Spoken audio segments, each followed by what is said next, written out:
Welcome everyone. My name is Mulweli and I'll be your facilitator for this webinar today, which is about screening your life. And we're having some exciting speakers coming up, so stay with us. Welcome. We are the Regenerative Collaborative of South Africa. It's a non-profit organization focused on transforming our built environment into a regenerative one. We do that through promoting strategies and approaches that bring regenerative design and construction to life. We try to work collectively to inspire, educate, and create awareness and contextualize a regenerative built environment approaches to a South African context. And we're really trying to make an effort to showcase local projects, local people, and local companies that are aligned with our goal, which is creating a regenerative future. So that is what we are all about. If you have missed one of our previous webinars, just go to our YouTube channel. We have all the webinars from 2021 to up to now uploaded there. So there must be some interesting webinars there that you can rewatch. Also, just hit the subscribe button when you're there. It definitely helps us, because the more likes and the more subscribers we're getting, we can ask for more sponsorship or sort of justify our sponsorship that we have so many followers. We had some good increases since last webinar. We had, especially on the YouTube channel, we had 36 people subscribing, so that's really great. So it really helps us. So please like us or follow us on any of our socials. And then, if you know a sponsor for this webinar, we don't have a sponsor, but if you know somebody or a company that wants to sponsor, let us know.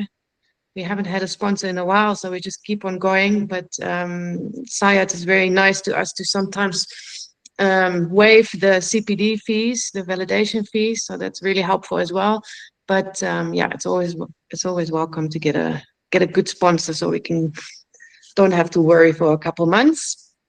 And then obviously, if you want to join our team, we at the moment are really struggling with the IT of our website. So if anybody has knowledge of how to do that, I definitely can't. So if anybody is there that knows somebody that can help us with that, please let us know. It would be a lot appreciated to sort that out. Also on the marketing side, we're looking to sort of expand our audience. So if anybody has experience with that or want to help us create bigger audience, yeah, let us know. Any help is welcome, by the way. But today we're talking about greening your life. Slightly different topic than what we're normally talking about, because normally it's like very design orientated or building orientated. But today we want to discuss the topic, like what can we do in your personal life to help create a regenerative future. And one of the resources that I often go back to is the Drawdown project, or Project Drawdown, which is a research done by Paul Hawken, a very famous, how would I call it, sustainability person in the US. And he's done a lot of research and a lot of research behind this. And they have this website where they provide you with, like, I think it's 100 solutions to battle or to fight against climate change. And these are the top 10 most impactful initiatives that they are listing as their top 10, which to me is always very interesting, because when we think about fighting climate change, we always think about renewable energy or something like rooftop solar, that's the only solution. But they actually came up with 100 solutions. Number one, refrigerant management is actually an interesting one. With the rise of air conditioning, rising temperatures globally, we're going to have more air conditioning and we're going to have more refrigerants. So it's going to be important that these refrigerants that we're using are not making the problem worse. So that's an interesting one as number one. For us personally, what you can do in your own life, number 3 and number 4, reducing your food waste. Really important, or at least like separating and making sure your organic waste goes into composting. And plant-rich diet. So probably a thing that nobody wants to hear, but reducing the meat quantities in your diet that is not only better for your health but also better for climate. So yeah, I just wanted to share that with you guys because I think it's a really good piece of research, and there's a lot of information on their website. And then a little bit more closer to home, there's these two resources that can also be very useful. There's the Netbank Smart Living Guide, which Mulweli will also talk about today. And this little book, the South African Book of Green Tips, also a very handy and practical guide on like how to make lifestyle changes to make the planet a better place. But I'm going to introduce our two speakers for today, who are also going to entertain and enlighten you with a lot of good things we can do as people to make the planet a better place. And I'm going to start with Jo Anderson. She's an architect by training. She currently works at the City of Cape Town and support their net zero carbon goals for buildings. She's an experienced sustainability practitioner and project manager in the built environment with a focus on delivering projects around climate change, net zero, and green building within the private and public sector. She's also a qualified professional architect who applies design thinking and creative solutions to the wide variety of impact projects she manages. She's a self-starter with good interpersonal skills and experience in managing multiple project stakeholders, including local government. Welcome, Jo. And secondly, we have Mulweli, and she's a dedicated professional with a passion for creating positive environmental impacts and contributing to a just and sustainable future for all. She currently works at the Sustainability Institute. She brings a wealth of knowledge and expertise in project management, sustainability, and environmental and water management projects, coupled with a strong personal commitment to preserving the environment. Her experience involves active participation in projects addressing water challenges, climate change, sustainability-related initiatives across various themes such as sustainable food systems, renewable energy transition, biodiversity, sustainable living, and transforming learning and training. So I'm really excited about our two speakers today. I know Jo for a long time. I know she's going to present on a very exciting project. And I'm also very curious to hear from Mulweli, because they at the Sustainability Institute are busy updating the Netbank Smart Living Guide. So I'm sure she's got a lot of practical things to share with us. So with that, I'm going to hand over to Jo.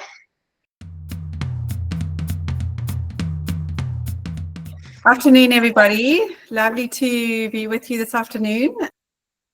You mentioned one project I'm sure that you've got in mind, Molly, that I must cover at the end, because I don't actually have a slide in it because there's been some shifts around that. So as Molly mentioned, I'm with the City of Cape Town, and what I'm going to do today is just give you an overview of a lot of the sort of projects and initiatives that we are doing within the City of Cape Town that really aims to help individuals green their lives, whether you're doing it in your home or doing it through your company or doing, whatever your kind of scale of agenda is. So I think very much with our greening our lives, we often can't do it alone. And the opportunities that I've had within the City of Cape Town as a utility and service, like providing electricity to a large scale of Cape Town, has really been interesting perspective to look at how we can support people's green building journeys. So our department is called Sustainable Energy Markets, and we are a department within the Energy Directorate, which is quite a unique situation. So we're a collection of about 40 individuals, and we are set up within the Energy Directorate to kind of look down the line and look forward to understand what's coming with regards to energy. Obviously, the energy landscape is changing drastically with unbundling of Eskom, etc. All based on the premise that we've got a very dirty supply of electricity. If we were to transfer that to a more renewable, and it was on drawdown, Paul Hawkins' list, is utility scale kind of renewable energy. So it's quite nice that we've been able to hold the Energy Directorate from just standard business as usual service delivery, which within the city of Cape Town, we're quite fortunate to have those kind of things in place to make sure that we do meet basic service delivery.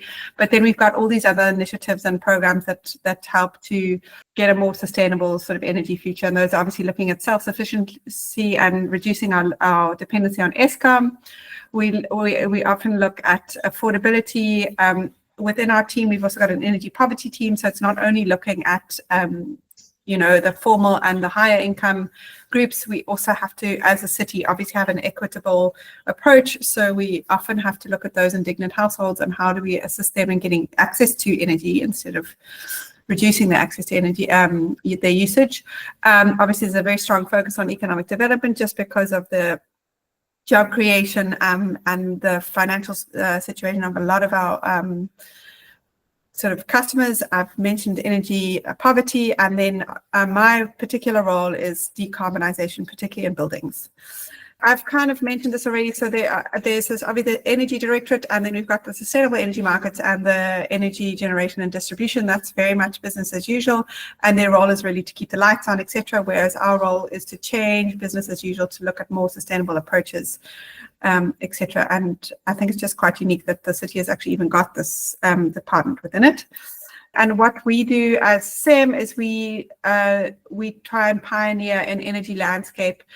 And we work very collaboratively, not only internally within the city, but my particular team works externally with stakeholders, whether it's EV charging or solar lighting manufacturers, etc. We work quite a bit externally with customers and companies to try and facilitate this shift to more sustainable energy futures. We do a lot of the team does a work on updating our policies and processes to just make sure that we're aligned.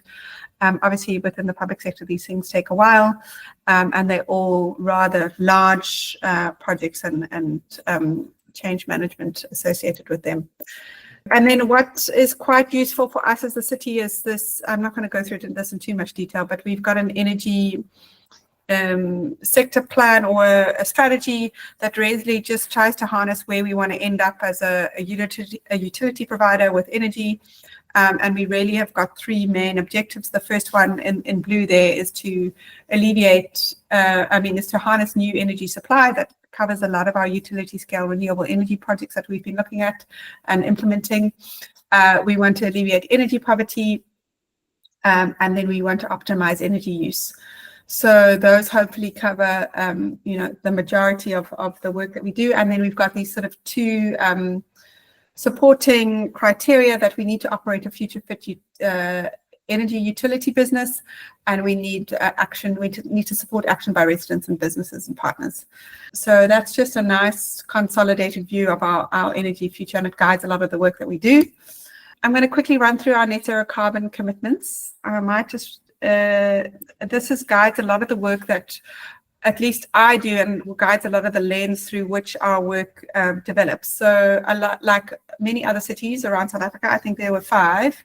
We signed net zero carbon commitments, and these are their 4 goals. And the first goal is 2030, where we are supporting new and existing municipal buildings to be net zero carbon. And then the second goal around that is all new buildings. Those are obviously buildings not owned by us, and we've got a lot less control, but we've obviously got access, we can create bylaws and policies that can support that. But one needs to be cognizant, obviously, of the construction market and the socioeconomic situation around construction. And then the 2050 goals are much sort of broader, and they include all existing buildings. And there's a lot of work around carbon neutral built environment, and a lot of the work that I do within the city is assisting sort of sector planning and spatial layouts around incorporating more sustainable practices at that very sort of early strategy level, which is not an easy task. So I think that's a lot of the work that I do to assist with these 2050 goals. And then obviously the utility scale renewable energy would assist existing building owners in reaching net zero carbon targets. So one of our teams also does a lot of data collection. So we monitor all electricity use within our municipal buildings, and we They have to report on them nationally and locally. So we've got quite a lot of data around electricity use and carbon emissions, etc. And here is just a snapshot that we can, we understand how much electricity use is used across the city and how much that translates to emissions. And you can see there on the right-hand side, we obviously have got quite a lot of electricity use, and then obviously road transport is obviously one of our high emission areas of emissions, which is why the spatial layout of cities, etc., becomes so important, that we can create economic opportunities close to where people live.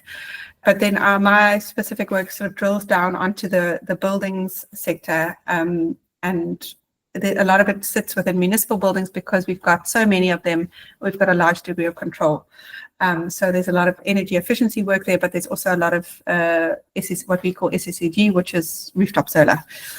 So we try and support that on our municipal buildings. But generally, what these targets have been very useful for is communicating, a strong role of energy efficiency and getting our own house in order in terms of energy efficiency, and then looking at uptake of renewables. So typically we're looking at these two things always, energy efficiency and renewable energy, whether it's on-site or off-site. And I think this slide looks at how we've modeled the energy use of our municipal building portfolio of buildings to understand how we can reach the net zero carbon. Obviously, we have got access to renewable energy, utility scale renewable energy, where we could look at apportioning those to reach the targets. So this model has just allowed us to understand, how much energy we use and what are the options that we have as a city to reach these net zero carbon targets with offsets and without offsets. They've also led to quite a few interesting conversations around green attributes and allocating offsets and how and where they can be calculated and offset. We've in our waste department, they are doing quite a lot of waste to energy projects, which are quite interesting, and they have actually been auctioning offsets to the market. But obviously our work, we would like to allocate those offsets within the city's carbons, ideally first, but this is kind of work that's still unfolding. And then also customers, I'll probably run through it later, but they're allowing customers to feed into the grid has also been quite a big game changer in terms of allowing people to reach net zero carbon targets, and obviously for the city as well. So I'm just going to run through some projects that we've been doing, and these are largely around the utility scale renewable energy, the municipal wheeling, the on-site SSEG, and a little bit of the EV work. So our team really works quite collaboratively. So we touch on a lot of things, and our role really is to get people to kind of think along these sort of sustainable ways. We used to be integrated with the climate change department, so we've got a lot of those skills within our department. So the city was one of the first metros to build our it's going to be initially 7 megawatt plant that's coming online in the end of the year. That's a utility scale SSEG out in Atlantis. Hopefully we'll be able to feed into the grid at the end of this year. That has also been coupled with a battery energy storage system, so we'll be able to look at co-located with the Atlantis site, looking at integrating the energy storage, being able to feed into the grid at peak, so that you obviously store the energy and then feed in when there's peak demand. And these, we can obviously look at cost savings, etc., when we've got that battery storage. I'm not sure if anyone's got public sector experience within the audience, but you might be aware that public procurement is quite lengthy and challenging. And we've had our own internal IPP procurement program where we're looking to get competitive tariffs lower than Eskom to try and secure them for us as a utility, so that we can also kind of operate, keep up with the market and understand, is try and offer those solutions to customers as well. And that has also been challenging. Obviously, we as a municipality are covered by the MFMA, which has been challenging, which is very restrictive in terms of what and how we procure. But yeah, that's been a large portion of our team's work. Our wheeling has been very successful as well. So basically wheeling is allowing one customer to wheel to another customer. It's using the city's grid. And we had a pilot that ran, and that was ran for, I think, a couple of years. But there was obviously legislation that needed to change, and policies and accounting systems that or needed to change, that we kind of figured out during the pilot phase. And now we've opened this up to all our customers. It's, I think, currently on our MV network. I'm not sure it's available on our LV network, but this has been very useful for those, particularly with large roof spaces where there's excess production, that they can then wheel to other sites to assist in meeting sustainability and renewable energy goals. The city's also been very active in the SSEG, which is basically your rooftop solar. So as a utility provider, as the city, managing the grid, we really need to understand what's going on in this space, particularly with battery storage and when people feed in, because we need to maintain the grid and we need to understand what's being plugged into it. And much to the bane of most people's lives, they have to register their systems. But here you can see the growth of the rooftop solar that we've had registered on our systems. This is obviously the legal side. There might be many more. But there you can see the sharp incline. I think the last date there is 2024. So there's probably, there may be a drop off now because of reduced load shedding, but there you can see the residential, commercial, and the total. So the majority of, a lot of them have been in the residential space, but it adds up to a lot of generation of renewable energy annually. And a lot of those commercial and industrial customers have got feed in, so that they can feed into the grid when there's peak production times. There's a whole lot of other incentives that the city has. We've got the feed-in tariffs. We've allowed people to offset their rates and their bill if they are feeding in. And then after bills have been offset, bills have been offset, there's a cash for power incentive that it's got an additional 25 cents incentive for feeding into the grid that the mayor had put in place. I think it's been extended for another year as well. There's quite a lot of work, as I mentioned, just around standardizing what gets plugged into our grid so that we can manage and maintain it effectively. We did a lot of work just streamlining the application process around that. And then, I think the approved inverter list also goes with our more kind of approach to standardization of what people install. And then, as I mentioned, we do a lot of customer engagement and industry engagement around these kind of installing and best practice, etc. We have found that I've even witnessed in my area when there's storms and the electricity goes down, the electricity department spends so much more time fixing and getting people back online because of inverters and batteries, and it's a lot more complicated than it was, and the staff are not often capacitated to to deal with all the challenges. So at the end of last year, kind of the middle of last year, we did a study that was funded by C40. We wanted to understand if customers were willing to sort of buy a green electricity product from the city. A number of the cities around the world have got, when you can choose your service provider for energy, there's a lot of options for customers to choose, more renewable options. And with the onset of CBAM, the carbon border adjustment in Europe, etc., we wanted to see how we could support the smaller and medium scale customers with more renewable energy options. Obviously trying to keep economic employment, etc., within the Cape region. So we did a study just to understand if people would be willing to buy green energy from the city. Obviously, we've got some generation, but we've also got the customer base, so we could then potentially look at offering this product to customers. So this was just a very nice, interesting piece of research. I often find the cities are not always up to speed with what's going on in the market. So it just gave us insight into what people want, and there was definitely very good interest, although it was all around cost and availability, which is very understandable. And I think it was just, I've got a long research study that we did on it, but or a market study that we did on that was quite interesting. Hopefully following on from this, we can be looking at sort of at least understanding what the demand and the generation requirements would need to be in order to make it a reality.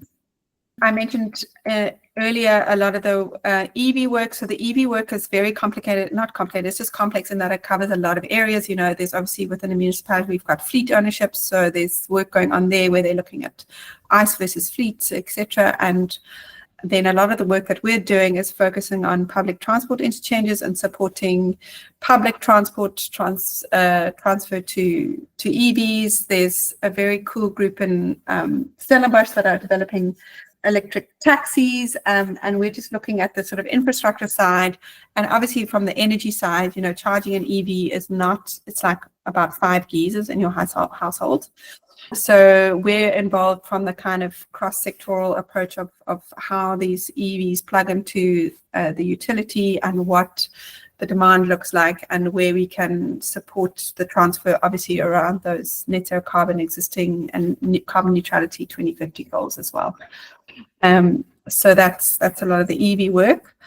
That's also been where we do a lot of the community, you know, engaging with the market. So I just included this slide because I think, I mean, I don't know if Joburg is doing the same, but we're in the middle of doing the budget now, and obviously there's a lot of changes around the cost of rates and electricity and water, and obviously the city is very aware of the impact of electricity and affordability. And just putting in context some of our increases there around the tariffs that have been increased so significantly over the previous, 14 years, being a 473% increase. And it just really brings home how we have to diversify our energy sources, and really we have to, it's just so interesting when you work within the context of the city, you have to have an equitable response. So you cannot just have one solution for one customer. You always need to make sure that you're looking after both sides of everything, which is extremely challenging. Because on the one side, you're trying to get people access to electricity, and the other side, you're trying to get people to reduce their electricity. But it's just a very interesting kind of dynamic that we always have to deal with on a daily basis, which it's not always the same in the private sector. This particular slide was looking at how we can support our manufacturing industry with the onset of CBAM around either green attributes or we've got quite a good load curtailment program, etc., within the manufacturing space as well. I think the project that I wanted, Marlies, I think we ran a competition where we built our first net zero carbon home. That was a really great display and competition that we ran. It was a good number of years ago, and it launched in early 2020. But what we're really struggling with is communicating to all people, like, what does a net zero carbon home look like? So we built this little exhibition, and we put it at Greenpoint Park, and we allowed people to come and explore what it looked like, and look and feel. And we often had activations with schools, etc. And it was a very useful thing to have, just to get people to understand exactly what it looked like and what it could look like. Sadly, that has come out of it's no longer owned by us, and we've another department is looking after it, so we don't have access to it anymore. I mean, as easily, but we've also got an installation at the building center where we try and take clients and stuff, or people, just to understand exactly what it can look like in their house. Okay, so this sits a lot more on the more sort of informal side of the work that we do, and this is more looking at electrification and supporting low-income homes with access to energy and energy solutions that where the standard business as usual kind of formal approach doesn't work, and we have to get innovative despite some of the procurement challenges. But just that the space is really the area where we're going to see so much growth that we really need to get innovative and think of solutions. Whether the city implements it or not is another question. But there's just been some interesting projects that I just wanted to run through in the energy poverty space. So within the electricity provision, low-income houses are given, there's a different tariff. So a lot of our customers are on the Lifeline tariff, which is obviously a reduced tariff.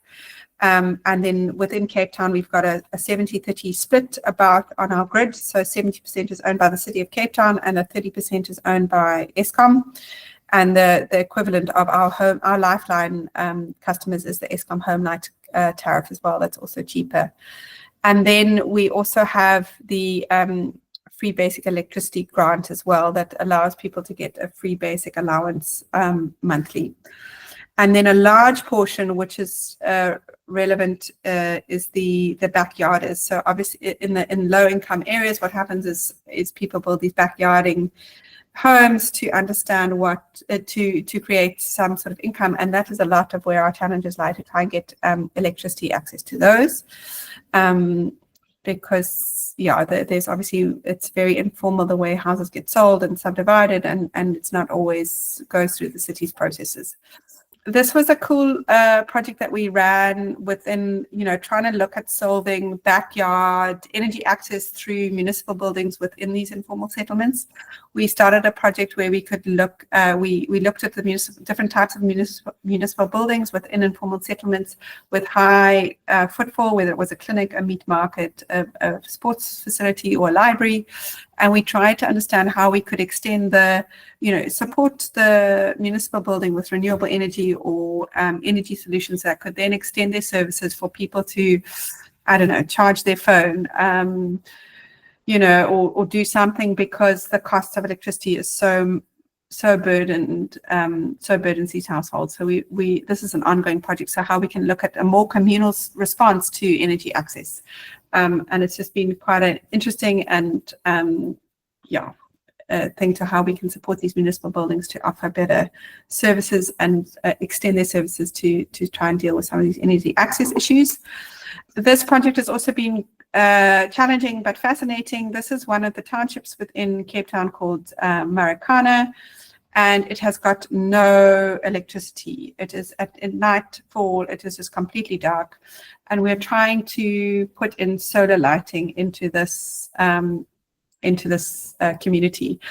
Obviously, it's, if you had a very straightforward approach, you could just put in a solar light, but there's so much community engagement, understanding where to put the lights, understanding the impact of illegal connections, and it's just been very interesting and very challenging, and we don't necessarily have a solution as yet, but this is just some of the work that we do in informal, less formalized areas to try and support access to electricity, and hopefully, where you can leapfrog and put in renewable energy solutions instead of just defaulting to a grid supply and solution. I think that was where my presentation ended. Oh, I've got a useful links here from us and a useful documents that I think if the presentation is shared, these are all available links. I think that's it, Marlies. Great. Thank you, Jo. I think you make a compelling reason to move to Cape Town. It's quite interesting, like how so much better you guys are organized in this side of the country, or at least all the interesting projects, and like you actually having and making time to do all that. Well done. Yeah, I think I don't know if we can take any more loads, so let's make sure Joburg and Durban up the ante, right? Yes. I think it might be a more sustainable approach. Otherwise, our systems might collapse. Yeah. We're going to give the floor to Mulweli to enlighten us on how to green our lives.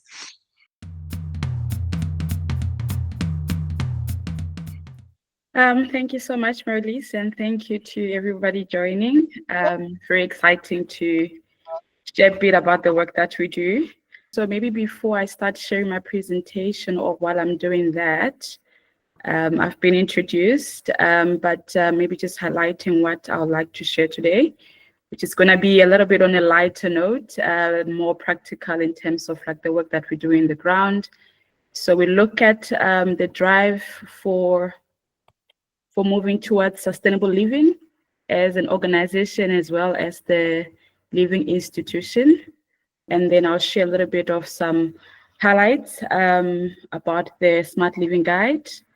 I think maybe just to start off a little bit about the Sustainability Institute. So the Sustainability Institute, we founded in 1999. Disclaimer, people confuse us for being the University of Stellenbosch or somehow part of that. And just to say that we are a non-profit organization that has had a long-term partnership with University of Stellenbosch, basically because we are centered around learning. So we see ourselves as a living and learning hub that envisions to see a South Africa where all individuals are thriving in harmony with nature. So we aim to inspire children, youth, and adults to imagine and create a better future for themselves, others, and the environment. So what we focus on mainly is to challenge conventional paradigms by integrating imagination into education, fostering innovation and creativity to shape a more just and sustainable world. We achieve this by creating spaces that spark imagination, creativity for social innovation, as well as offering experiential, nature-based, whole-person learning for all ages. We have a new word that we like to see ourselves as Imaginarium. So you have an aquarium and then you have an Imaginarium, where we aim to ignite innovation for social innovation. So the reason behind the SI basically was to look at how do we really look at just transition in practice, and how do we develop a community that is also centered around education. And this was in the early 1999, where housing was also part of a big challenge within the Lion community that is located in Stellenbosch. So we were dealing with it's education, it's housing, food, so almost encompassing all topics within sustainability in a way. As it stands, we are still facing some of the challenges like transport. So it's very exciting to hear Joe talking about the EV, and we are also getting involved within the EV space currently. So just to maybe, we're probably asking ourselves, what does green living mean to you? Maybe if I just ask people to pop it in the chat and just reflect, how do you relate with the word green living? What does that mean to you? Living in a light footprint, lovely. Any more people? They need to be educated by you before they have an answer. Being intentional with resources, absolutely. Sustainable, low energy. Oh, there we go. Living, oh, there's coming. Living in harmony with nature, I love that. Eating green and eliminating carbon, lovely.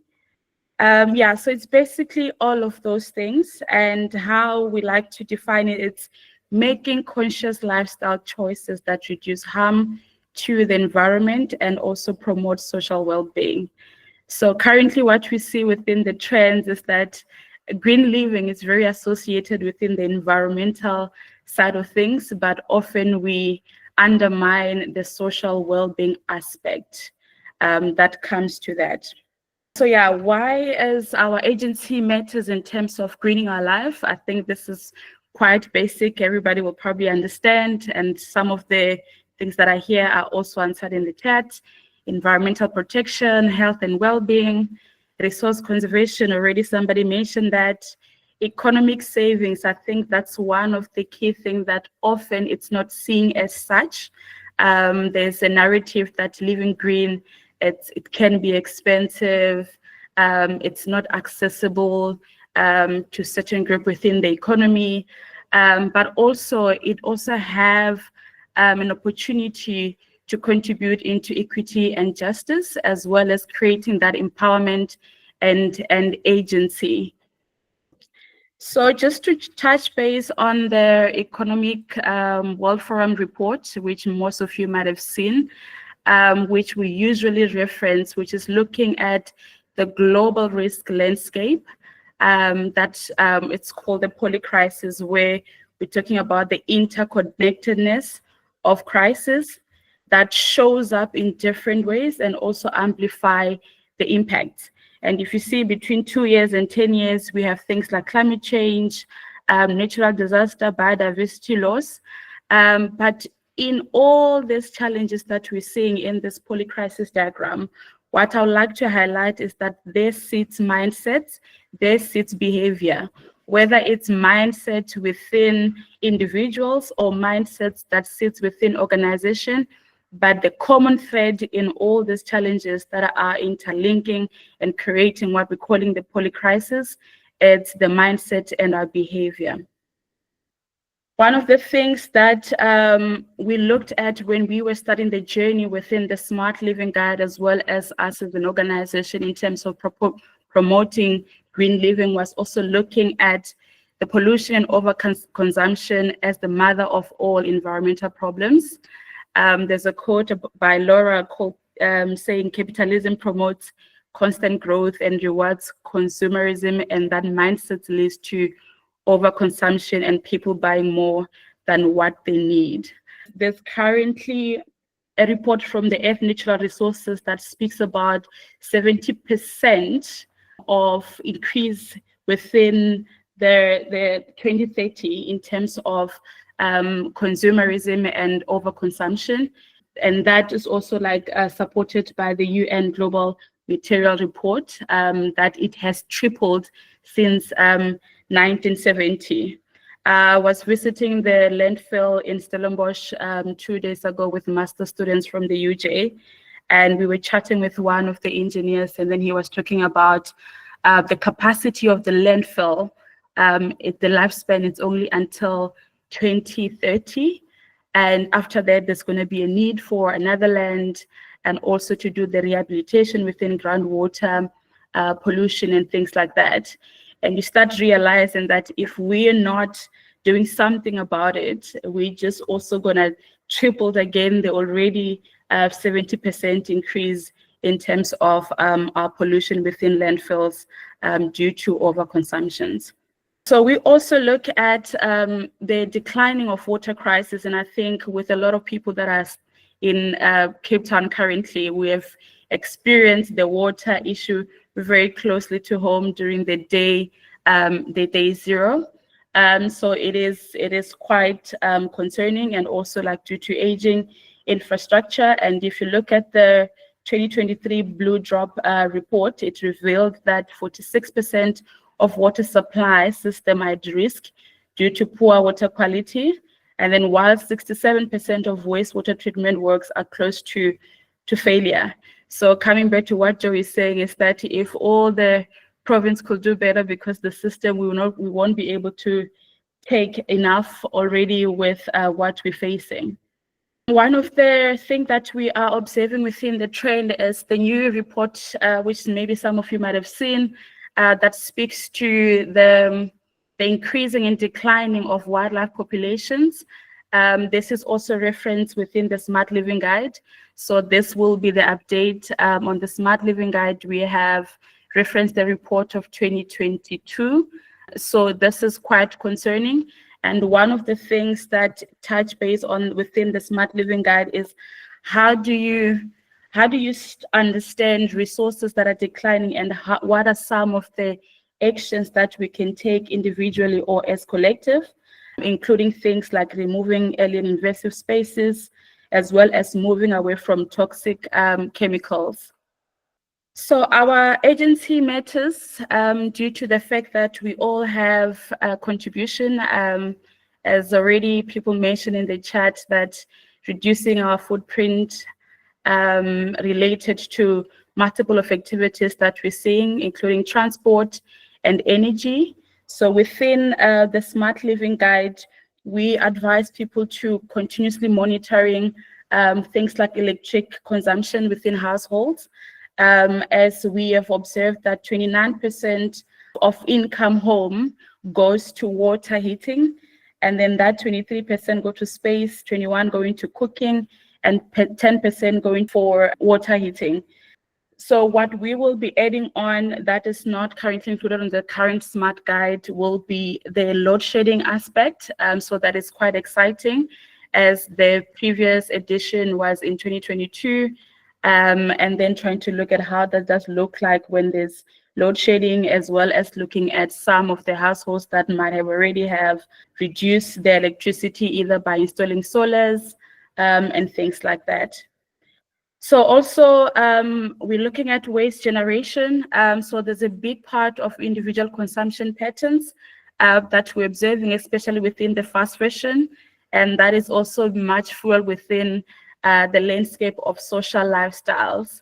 The constant addiction of buying within fast fashion also contributing to growing landfills and pollution.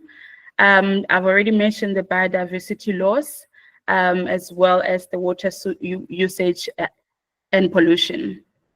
So one of the key things that we try to encourage, whether it's group that we host on site or within the work that we do within corporate space or individual people, is the call to consciousness, which speaks to moving from mindful consumption, as well as looking at systemic influencing, as well as consumer demand for ethical products, which I'll mention a bit more when we get to the EcoVillage as a case study. But some of you might know how the consumer demand for ethical products has done, especially for Woolies. Woolies is much driven by customers. They will say something and it runs, and how that can be useful as well in terms of adopting sustainable practices. And speaking to us as individuals, that is a role that we can play in terms of contributing to shifting into ethical products by creating voices and advocating for green products. We're also looking at climate justice, which is just recognizing sustainability as a moral imperative highlights, and its links to social justice, vulnerable communities, which contributes to least to climate change, often suffer its worst effects. So these are some of the principles of green living that are highlighted in the Smart Living Guide, and also that are highlighted in the case study of the EcoVillage that I'll be sharing today. And this just include holistic sustainability, looking at sustainability in fullness, environmental, social, and economic well-being, and the key practices of reduce, reuse, and recycling, and also the conscious consumption, renewable energy and water conservation, community and ecosystem shared values, and behavioral shifts from convenience to mindfulness. So I'll share a bit about the EcoVillage that is in Stellenbosch. So if you look at the picture there, you'll see there's a big building further at the bottom, which is the learning center. So in there, there's classes, and the houses that you see behind, it's what we refer to as the EcoVillage. So the EcoVillage was established together in 1999, looking at a mixed calm community that lives sustainable and practice sustainabilities on daily. So we look at things like waste water systems, green buildings, circular waste, system biodiversity, and also a bit on regenerative food practices. So the first building that was built in the beginning of the project of the EcoVillage was the hall, which is now used for all the learning programs that we have on site. And if you now see the picture above, you'll see the wall that is a little bit lighter. So the wall is made out of what we call adobe bricks. So these are bricks that are made of soil and clay, and they are sun-dried. And I think the amazing thing is that due to the fact that this was a call for action and the need for housing and education, we had a lot of community that were involved in the initiative. So the building were made by unemployed youth from the local community, which is the Lyndhoek community. So the bricks are not load-bearing, but add to the aesthetics. And then we had to include the silver bolts were added to comply with the building regulation. So what it does in terms of like the building material that is used is that it offers temperature regulation, which is basically looking at passive cooling. And then the wind chimney on the roof catches the prevailing southeast wind, which is more of a cooler wind. And at the back of the building, there is bamboos that trap the wind and releases the warmer and releases the heat, vice versa, depending on the season. So then in winter, it attracts the northwest. The wind comes from the northwest, and then in reverse, then it offers warmth into the building. So in a way, we don't have heaters. We don't use any high energy intense things like AC in the hall. And the learning, it becomes much better, and also we're saving. Unfortunately, you can't see some of the things on the building, but we also use the skylight. So the whole principle was also natured around how do we use the natural elements to incorporate within the design of the building, but also offering more in terms of like energy savings. So usually the light that you're seeing on the top picture there, it's actually coming from the skylight, which is the glass at the top, although there is a little bit of a disadvantage when we have to project, then the light becomes a little bit much. So there is always a little bit of a disadvantage in some of these initiatives. And then we also have the other buildings that are made of different buildings. So we're looking at the Adobe bricks, which I already mentioned, that is also part of the first building that I just showed now. And then the other building, you can see the recycled container over there. The others is called the hydroform bricks. So the hydroform bricks, it's a brick that contains between 3 to 7% of cement, but it's basically soil brick. And what we observe with this particular brick is that it's more better to use up north in Johannesburg and in Mpumalanga in the area, because in the Western Cape, it's more sandy. So the bricks are not as a perfect grade compared to using the soil from up north. We also have houses that are made out of wood and sandbags. And I think what we also try to encourage is building close to each other. So if you look at the picture on your bottom right, you will see like the houses are very, very close to each other. And that is also looking at how do we preserve the ecosystem and not destroying the habitat of all the species that we need. So basically, that's also another rule, if I may say. And all the houses have insulation in the ceiling and concrete ground floors. And also that also helps in terms of temperature regulations. The streets in the EcoVillage are paved by reclaimed bricks that are collected from the Stellenbosch landfill, and some were coming from Philippi Women's Project. So the EcoVillage, everybody in the EcoVillage is part of the Homeowners Association, and they govern themselves by the institution that look at sustainable living, whether from building materials as well as practices which speaks to water, waste, and also the community angle. So if you notice, the buildings are not fenced, and that is also just to try and push in the community focus, where else currently what we're seeing is that there's more walls and more walls that are built around individual homes, and that you end up not even knowing your neighbor. So we're trying to look at like how do we still enforce that community aspect of feeling being one and having collective action in terms of sustainability. We also have what we call a ballitic system. So we do receive water from the municipality. If you look at the diagram there, you'll see there's an arrow here that is indicating water from the municipality. And then there's a building on the left that's indicating the buildings that belongs to the Sustainability Institute. And then the other building, it's representing the buildings that are the EcoVillage, which is the 45 houses that are on site. And what we do, we recycle water to grey water, and then it's used for toilets. And what we use, it's the worms. You'll see the 3 tanks on the picture there that we're using, and we are currently breeding them in-house, which has been fantastic. And then we have built man-made wetlands right at the bottom to just also offer that further natural recycling of the water to its best state. You'll see there's a road at the picture right at the bottom. So we do sometimes when we have enough, especially now in winter, we also have rainwater harvesting as well and storing water. So when we have recycled enough, there's water from the rain, we are able to discharge to the river that is at the bottom at the other side of the road. However, we are unable to do that during summer because we don't have access to pump back the water into the site. So once it's out, it's just feeding back into the ecosystem that is just over the road.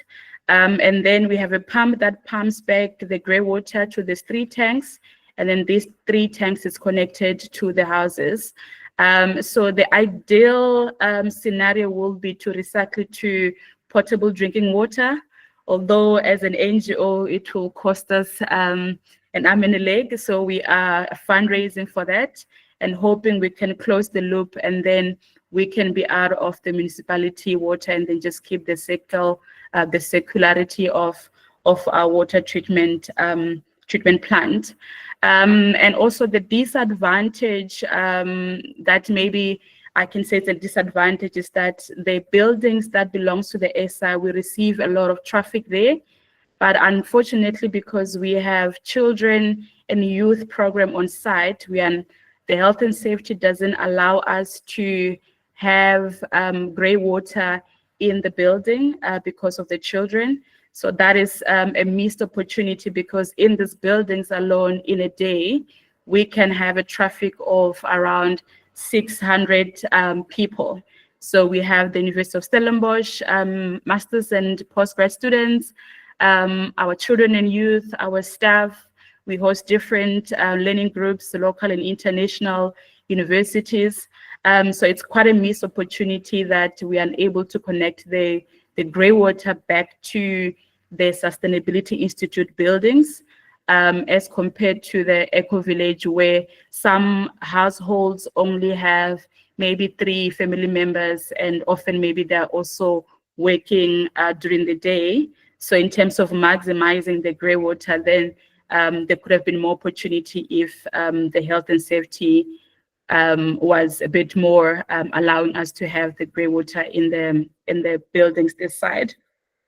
And then one of the practices that we also enforce as part of the constitution for the EcoVillage and the SI, it's managing our waste. So we sort waste at source, both from the EcoVillage and the SI buildings. So at the EcoVillage, they all have 3 bins, one being landfill, recycling, and food waste. And then we at the SI are managing the waste management. So we work very closely with the Stellenbosch municipality in terms of the landfill waste and recycling waste. And in terms of the food waste, because we have a regenerative garden on site, we use it for composting. And we also have a partnership with Woolworths and Spear, which is a learning farm at a bigger scale compared to our garden. It's inside the Spear premises.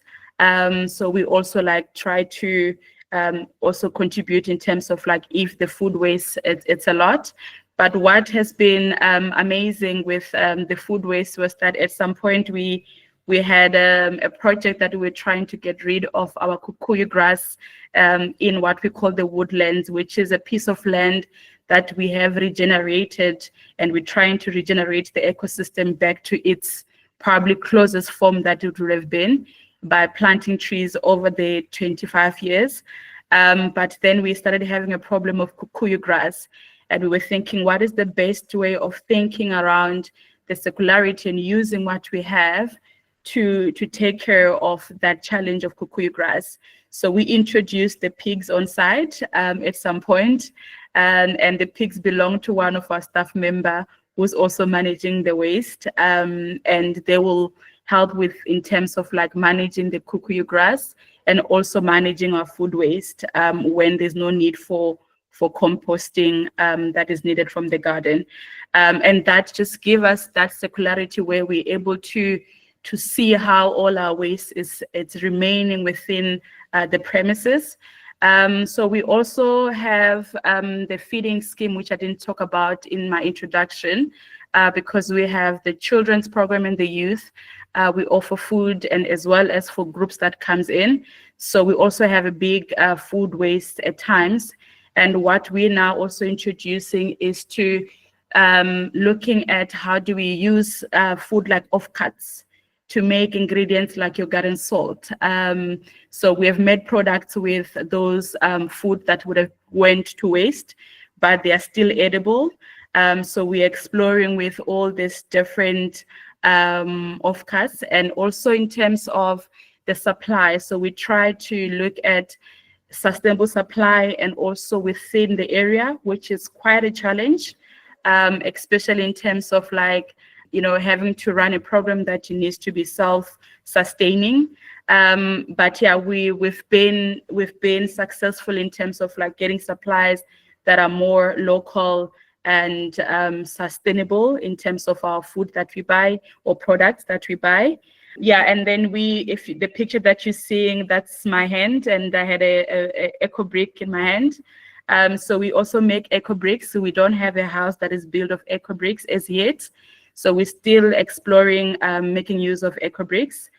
We have partnered with the Council for the Built Environment 2 years ago, and we're trying to look at other sustainable materials for buildings, and how do we get them into the regulations, because what they've observed is that the engineers or the architects within the building professionals, sometimes there's a little bit of skepticism in terms of using these materials without maybe feeling a bit of backup from regulations and policies and stuff like that.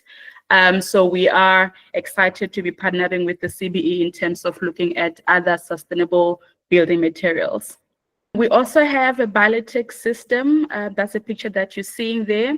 So we have 3 houses that are connected to the biotech systems, and then the black and gray water as well as organic waste go into the system. And then the natural process happens and then releases methane gas. And they use the methane gas for cooking.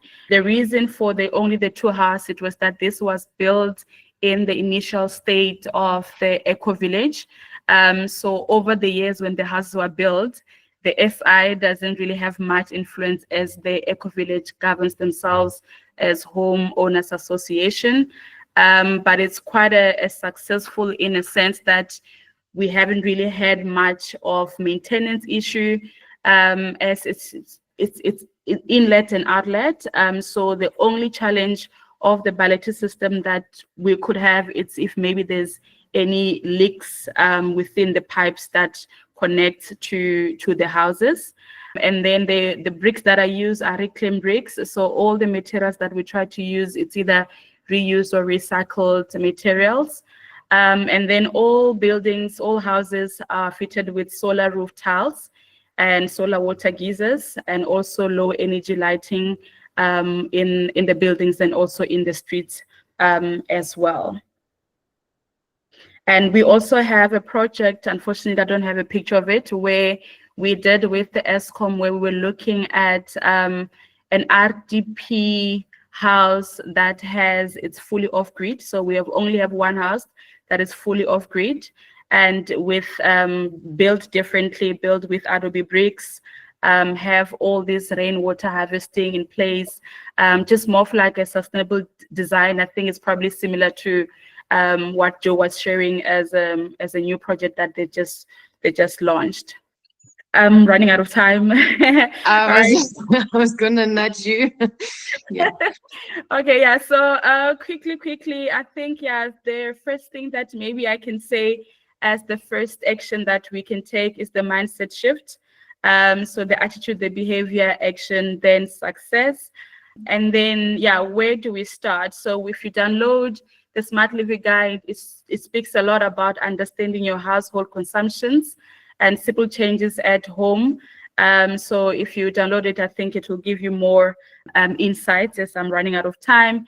And I think what we have seen in terms of the success of the EcoVillage is the aspect of community, like joint initiatives.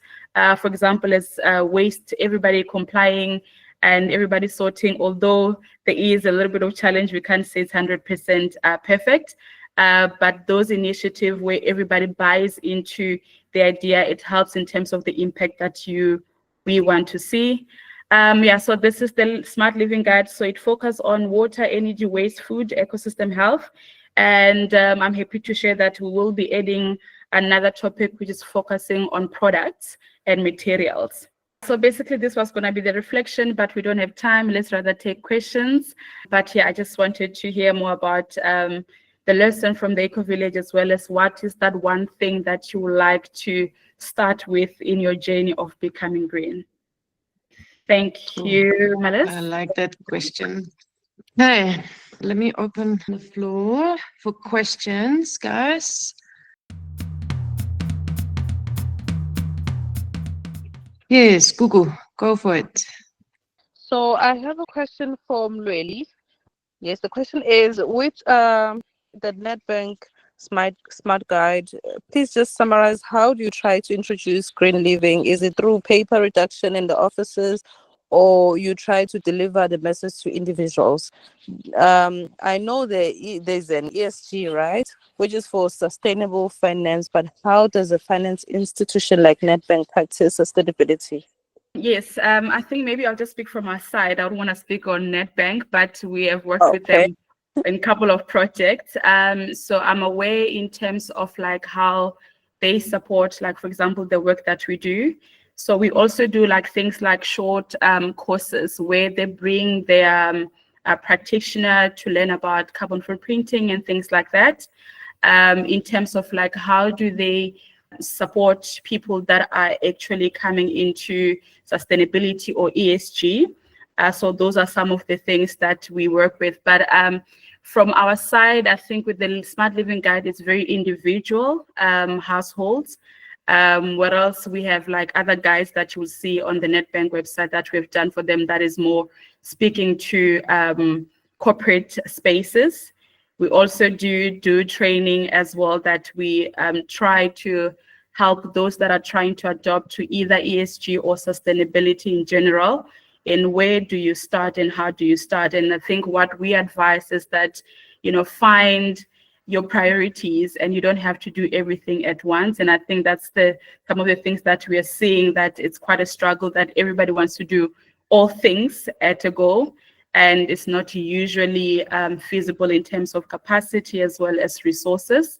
So basically the Smart Living Guide, it's very individual households. If you look at it, you'll see things like, how do you manage your cooking?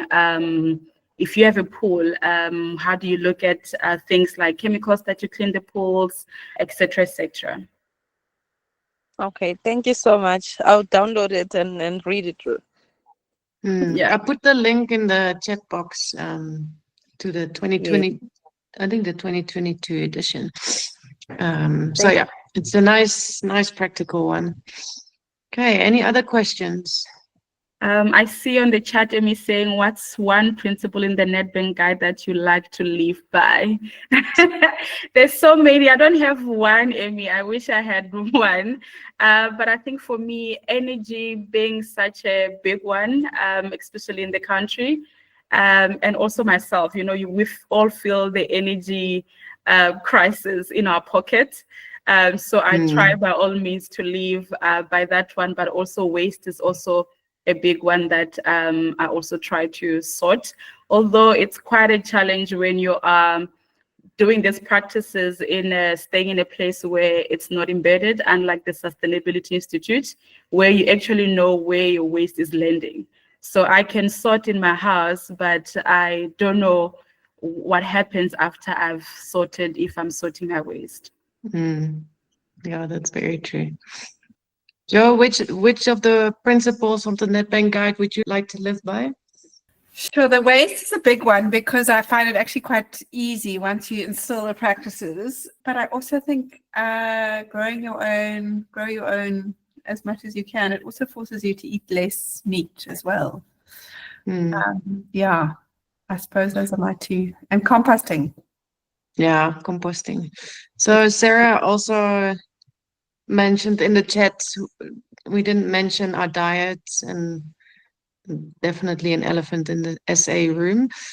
We eat too much meat, not good for our health, and huge land areas being used to feed livestock instead of people. If we had a more plant-based diet, big part of our carbon footprint too. Yeah, that's a good part. Is that addressed in the Smart Living Guide at all, or? Yes, it is. It is highlighted. I like the fact that you do call it an elephant in the room, which it is. And I'll make an example with us at the Sustainability Institute. For the longest time, we've run a green cafe where it's all planet diets and all that. But the difficulty in also recognizing the social aspect which comes within the culture of how people see meat. So that becomes a little bit of a different discourse. And how we worked around that challenge was working with people like Farmer Engers, that is close to us, where we know in terms of how the animals are grown and what happens, and the whole sustainability side of that side. So I think, yeah, it's quite a big topic, honestly. Yeah. I try to make our office vegetarian because I've been a vegetarian for a long time. But so far, that's one of the things that I'm not very successful about. But it's also like when you make sure it's all local, and my staff is laughing now. It's also when you make local, and then it becomes like a lot more expensive. Yeah. Yeah, and Sarah I think. also Yeah, what I will share as well, which is one of the projects that we're working on, is we're trying to introduce indigenous foods into our food system. And that has been amazing in the sense of like the environmental impact that has. For example, we have the June spinach, the speckworm, which is natural growing, doesn't take a lot of water and things like that. And we've done a nutritional analysis, and what we're observing is that they're very highly nutritious. Like a speckworm, it's very high in vitamin C. And for us working with children and in terms of like addressing those needs, it's quite good. So I think I'll advise that, start knowing your indigenous foods and incorporate them into the meals. Definitely. Joe, I'm gonna ask you a question, which is totally something we didn't discuss today, but like when we talk about mobility and like another elephant in the South African room, like our car, like we love our cars, and we probably rather widen a highway than opt for like a public transport option. In terms of City of Cape Town, seems to be doing a lot more than the City of Joburg. Like, do you see any changes in that? And do you know what the City of Cape Town is doing to promote other modes of transport to sort of minimize car use? We do have quite a big NMT, non-motorized transport kind of division. It obviously sits within the transport division, and it's often fighting for airtime. And yeah, I suppose you've got the added challenge of innovation within our sort of cities, and we've just got spatial aquatic planning really, where it's like people have to ride along highways, etc. So there is quite a focus on it, and it is always something that is raised, but it's not always something that's very well executed within the cities, and it's largely still just your exercise riding. Yeah, and sadly bicycles are quite valued items, so even if somebody does have one, they often get stolen, even if someone's using it to commute, and they then risk when they're commuting. So yeah, it's got a bit of a way to go. I mean, there used to be great the then bikes, where they used to donate bikes and fix bikes in informal settlements and stuff, but to try and get people, just volume of people on bikes. Yeah, there is a whole kind of a couple of people that always are looking at it, and NMT strategies and stuff, but the execution is not always fantastic. Great. I've got time for one last question. Let's see, Google, was that a question? What's stopping our cities from moving towards electric buses? Because I read an article about them here in South Africa. I'm happy to take a comment on that, make a comment on that, Marlies. We've seen quite a lot of movement towards EVs, particularly from Golden Arrow within Cape Town. Obviously, charging a number of buses overnight at a depot is quite a lot of electricity use. But they are coupling it with renewable energy as well. So certainly, I think it depends on the kind of cash flow of the actual bus owning company, but Golden Arrow is definitely looking at shifting. And then obviously within the city, the My City bus service, that's a city-owned bus service, I suppose, like the Ria Via, whatever you guys have in Joburg, is also looking at converting. I think the complexity is in the procurement within the and it's also, there's so many out there, it's hard to know what you're getting, and then you also need to accommodate for the charging and a bit of behavior change. So I think the change is happening, at least it's just quite slow. Yeah, I think it's slow. Yeah, Slow, but as long as it's slow and surely. Sorry, Mulweli, I was interrupting you. Oh no, I just wanted to also add, I think, but from the corporate space side, so we work with a company called Zimi. They're also looking at supporting adoption of EV within the corporate space. And we did a research report last year to understand what are the difficulties. And one of them is the charging lines, where how do we create that connectivity where it becomes easier if they're moving, transitioning. And also it's like the things like incentives. But I think what helped is that a lot of companies moved to solar and invest in solar during load shedding. And now they have a lot of energy that they're getting from that, which is quite a good entry in terms of like influencing the fleet transition to EVs. So then I think Cape Town is doing well. I was in Vietnam last month and we had about 5 organizations that were from Western Cape, and they're looking at EVs, whether from bikes or a little bit mellow vans and things like that. So there is a little bit of movement, especially in the Western Cape. Great. Thank you for that. Okay, I'm going to wrap up. So next month, we actually got 2 webinars because we're teaming up with a fellow organization which is called Local Talks in Uganda, and we're doing a collaborative webinar with them. And the title of that one is From Classroom to Campus, and we are looking at designing sustainable education spaces, but also how do you operate them. So we have a speaker talking about designing schools, and we've got a speaker about how to operate a university campus. So yeah, I'll share the links to that event. It will be hosted on Microsoft Teams, but that's on the 18th of June. And then on the 26th of June, on our normal last Thursday of the month, we will have a webinar around African perspective. So we're inviting 5 people from 5 different African countries to talk to us about what they're doing in terms of sustainable building. So that could also be, or that is going to be very interesting. Thank you so much for Joe and Mulweli for presenting to us. Both presentations were very different, but very insightful. And love to hear more about the EcoVillage, and maybe next time when I'm in Cape Town, definitely make a pass. I've only been in the education buildings, never in the actual EcoVillage. So thank you for sharing that knowledge, and Joe for sharing what the city of Cape Town is doing. You're making us all jealous. I think they're doing a great job. Thank you to our sponsor, South African Institute of Drafting, for validating our webinar.